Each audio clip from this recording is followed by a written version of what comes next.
दोस्तों नमस्कार, आदाब, सत श्री अकाल। उर्मिले संवाद के इस खास एपिसोड में आपका स्वागत है। दोस्तों, नीतीश कुमार जी बिहार में फिर गठबंधन क्यों पलट रहे हैं, बदल रहे हैं, इस बारे में आपने काफी पढ़ा, काफी सुना होगा। लेकिन आज मैं आपको कुछ ठोस ऐसे तथ्य आपके साथ शेयर करने जा रहा हूं जो ये बताने के लिए पर्याप्त हैं कि असल कहानी क्या है।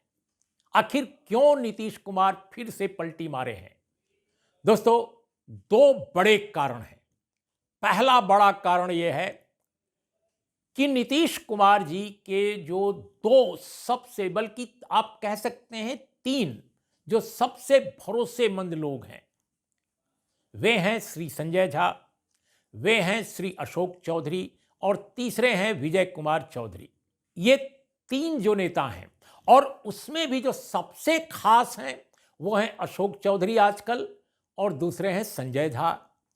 तो इन लोगों ने नीतीश कुमार जी के दिमाग में ये बात डाल दी बहुत सफलतापूर्वक कि भारतीय जनता पार्टी का दामन थामे बगैर आपके लोकसभा में 16 क्या 6 मेंबर भी नहीं इस बार पहुंच पाएंगे 2024 में।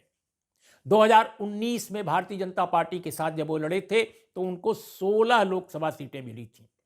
इस बार अशोक चौधरी ने, संजय झा ने, इन लोगों ने उनके दिमाग में यह बात डाल दी कि 6 के अलावा 5-6 भी आप जीत जाएं तो बहुत ज्यादा होगा अगर आप आरजेडी के साथ रहते हैं। तो यह दिमाग में उनके बात डाल दी, क्योंकि इन लोगों का कहना था, और इसके अलावा संजय झा और अशोक चौधरी के अलावा अन्य बहुत सारे नेता जिलों में और अन्य जगहों पर थे। इनकी पार्टी के अनेक नेता ऐसे समुदायों और वर्णों से आए हैं जिनका अयोध्या के पूरे मंदिर अभियान से काफी गहरा नाता है। और इन लोगों ने बताया कि बिहार पूरा राममय हो गया है, पूरा मंदिरमय हो गया है। अयोध्या का पूरा जो ऑपरेशन है, अयोध्या की पूरी जो राजनीति भाजपा की है, वो घर घर पहुंच गई है। अब वो स्थिति नहीं है कि आपकी जातिवार जनगणना के आधार पर लोग आपको अलग से वोट करें और बीजेपी का दामन छोड़ दें। तो ये बात उनके दिमाग में घुसा दी इन लोगों ने। दूसरी बात, जो भारतीय जनता पार्टी है वो क्यों नीतीश कुमार को ले रही है अपने साथ, जबकि अमित शाह जी से लेकर और तमाम बीजेपी के टॉप लीडर्स ये कह चुके हैं कि अब नीतीश कुमार और लल्लन जी का कोई मतलब नहीं रह गया है बीजेपी में आने का। अमित शाह जी ने तो पब्लिक मीटिंग में यह भाषण किया था कि नीतीश कुमार जी और सुनिए लल्लन सिंह जी, आप लोगों को बीजेपी का दरवाजा फिर नहीं खुलेगा आप लोगों के लिए, ये बात कह चुके हैं।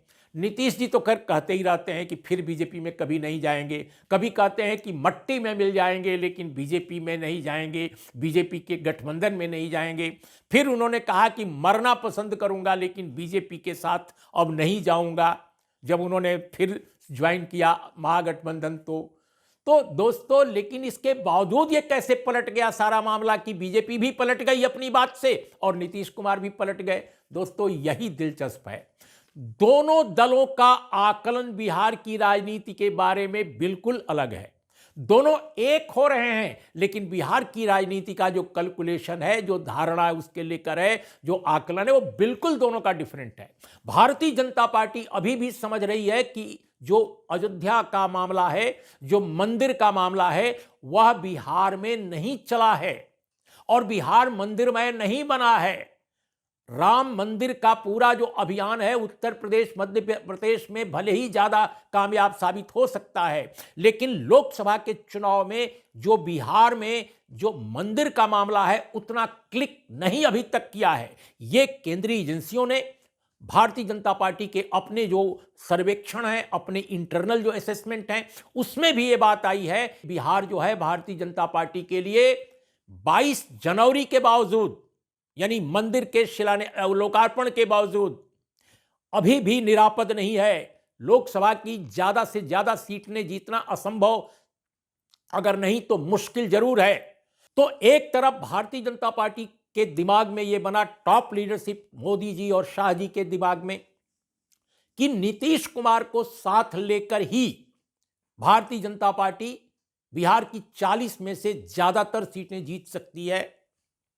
अकेले राम मंदिर के नाम पर, अकेले अयोध्या के मंदिर लोकार्पण के नाम पर आप चुनाव बिहार में नहीं जीत सकते ज्यादातर सीटों पर। तो ये जो आकलन बीजेपी का है वो नीतीश कुमार के जो सलाहकार हैं, क्योंकि नीतीश कुमार के पास इस समय कोई एजेंसी नहीं है, प्रशांत किशोर उनसे अलग हो चुके हैं, कोई ऐसी ऑथेंटिक एजेंसी नहीं है जो उनको ठोस रूप से बताए। तो उनको बताने वाले जो 2 लोग हैं, 3 लोग हैं, उसमें सबसे प्रमुख संजय झा हैं, अशोक चौधरी हैं और विजय कुमार चौधरी हैं, और इनकी तरह और बहुत सारे लोग हैं। तो इन लोगों का जो असेसमेंट नीतीश कुमार को मिला वो बिल्कुल अलग मिला बीजेपी के मुकाबले। बीजेपी को मिल रहा है कि नहीं साहब नीतीश का साथ जरूरी है, और नीतीश को मिल रहा है कि राममय हो गया है पूरा बिहार, मंदिरमय हो गया है पूरा बिहार, और 22 जनवरी के बाद तो खास तौर पे इसलिए बीजेपी का दामन थामना आपके लिए बहुत जरूरी हो गया है। तो ये जो कंट्रास्ट है 2 आकलनों का, 2 अलग अलग 2 जो दल हैं, 2 जो पार्टियां हैं, 2 तरह के 2 सेट ऑफ लीडर्स हैं, इनकी जो धारणा है, इनका जो कैलकुलेशन है, इनमें एकदम अलग अलग दोनों का है। और ये मुख्य कारण था कि all of sudden Nitish Kumar जो 2 महीने से तैयारी तो चल रही थी, 2 महीने से वो इंडिया अलायंस बल्कि कहिए या महागठबंधन कहिए, 2-2.5 महीने से वो नाराज थे अंदर अंदर।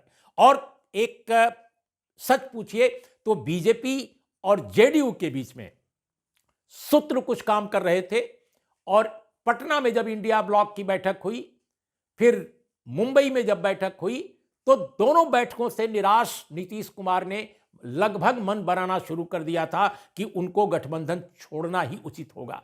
लेकिन जब यह अयोध्या का पूरा मसला आया और जब फीडबैक उनको तमाम लोगों से मिलने लगा, इसके पहले ही मिल रहा था, अयोध्या 22 जनवरी के पहले ही उनको मिल रहा था, तो जैसे जैसे उनको ये फीडबैक मिलता गया, उनके दिमाग में ये बात बैठा दी गई कि इसके बगैर आपके पास कोई और चारा नहीं है दोस्तों। और ये असल कहानी है जो नीतीश कुमार को बीजेपी की तरफ ले जा रही है, क्योंकि उनको जो फीडबैक है वह फीडबैक बीजेपी के फीडबैक से बिल्कुल अलग है। तो 2 पार्टियां एक साथ गठबंधन में जरूर आ रही हैं, लेकिन दोनों का बिहार के मौजूदा परिदृश्य को लेकर, मौजूदा जो राजनीतिक जो स्थितियां हैं उनको लेकर बिल्कुल अलग अलग असेसमेंट है, और दोनों अलग अलग कारणों से एक हो रही हैं दोस्तों। और फिर अंतिम बात ये जान लीजिए कि नीतीश कुमार और बीजेपी के बीच में जो संवाद का सूत्र जुड़ा था वो लगभग 2-2.5 महीने पहले ही जुड़ गया था, और ये जो कल्मिनेशन है जो आज दिखाई दे रहा है उसकी तैयारी चल रही थी, उसमें उनके फीडबैक ने ज़्यादा त्वरित गति से काम किया और ये फैसला हो गया। तो आज इतना ही, हम आपको फिर कुछ नई बात जरूर बताएंगे अगले वीडियो में। आप जरूर देखिए उर्मिलेश संवाद और हमें सब्सक्राइब भी कीजिए। नमस्कार, आदाब, सत श्री अकाल।